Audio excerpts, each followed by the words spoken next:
লোকজন সত্যি কথা বলে, আমি আর এখানে আসবো না। আমি এখন যে রাস্তায় দাঁড়িয়ে আছি, এখানে দিনে হয়তো ইমার্জেন্সি হলে লোকজন আসা যাওয়া করে, কিন্তু রাতের বেলা এখানে কেউ পা রাখার সাহস করে না। এখন আমি যে রাস্তাটা আছি একদম পরিত্যক্ত। এখানে সবাই বলে এটাকে ভুতুরে পাড়া।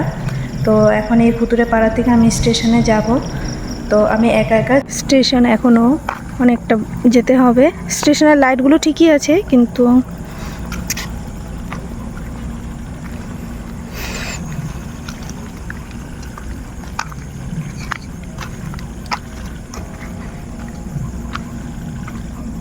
এই রাস্তার পিছনে যে গল্পটা, সেটা কি লোকে বানানো সত্যি? এই রাস্তার পিছনে আদৌ কোনো গল্প আছে লুকানো, যেটা আমরা জানি না? এখানে কি সত্যি কোনো ভূত আছে? সেটাই আজকে আমরা দেখব।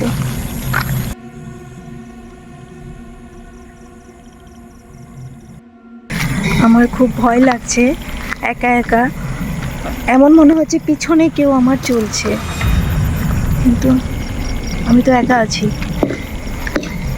কিছু একটা আওয়াজ আসছে না?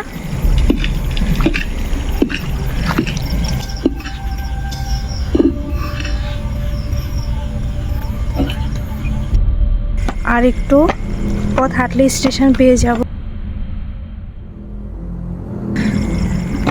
স্টেশন পৌঁছতে আর বেশি টাইম নেই, পৌঁছেই যাব এখন। আর 2-3 মিনিটের মধ্যে আমি স্টেশন।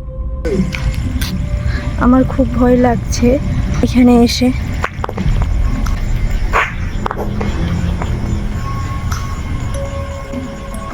কিছু একটু পড়লো না?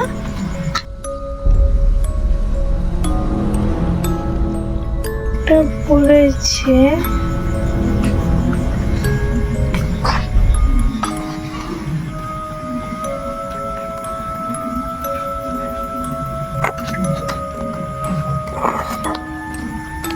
এটাই তো মনে হয় পড়েছে, কিন্তু কোথা থেকে এসে পড়লো? আকাশ থেকে তো এসে পড়তে পারবে না, আর আশেপাশে তো কেউ নেই যেটা ফেলবে। পাথরটা যখন দেখছিলাম হঠাৎ করে মনে হলো আমার পিছনে কেউ দাঁড়িয়ে আছে। লোকজন সত্যি কথা বলে, আমি আর এখানে আসবো না। আমি জানি না আজকে আমার সাথে কি হবে।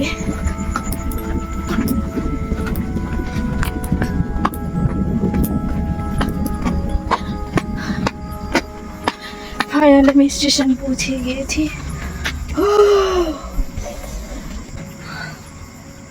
হে ভগবান,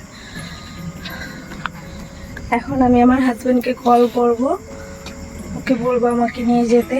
আর আমি এখানে একদম একা এসেছি, তো আমার আর যাওয়ার সাহস নেই ওই রাস্তা দিয়ে। একটু বসি, চলো। এই ট্রেনটি অ্যাক্সিডেন্ট হয়ে এখানে পড়ে আছে। এই ট্রেন এখন চলে না।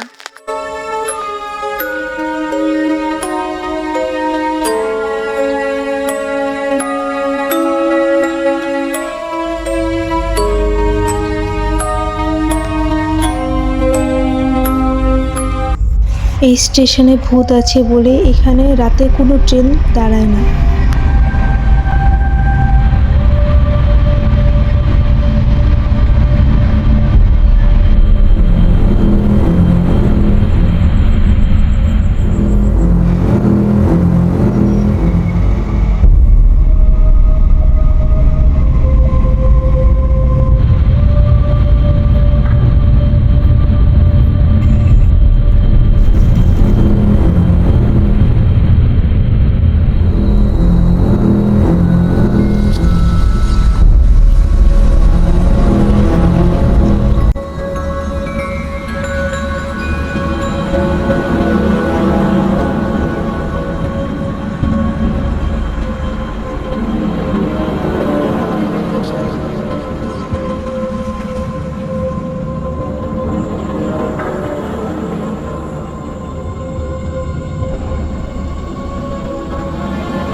সো গাইস, তোমাদের এমন কোনো ভুতুরে রাস্তা জানা আছে কি না আমাকে জানাবে। আর আমার চ্যানেলটাকে সাবস্ক্রাইব, লাইক, কমেন্ট, শেয়ার অবশ্যই করো। সম্পূর্ণ রিস্ক আমি তোমাদের জন্য নিয়েছি।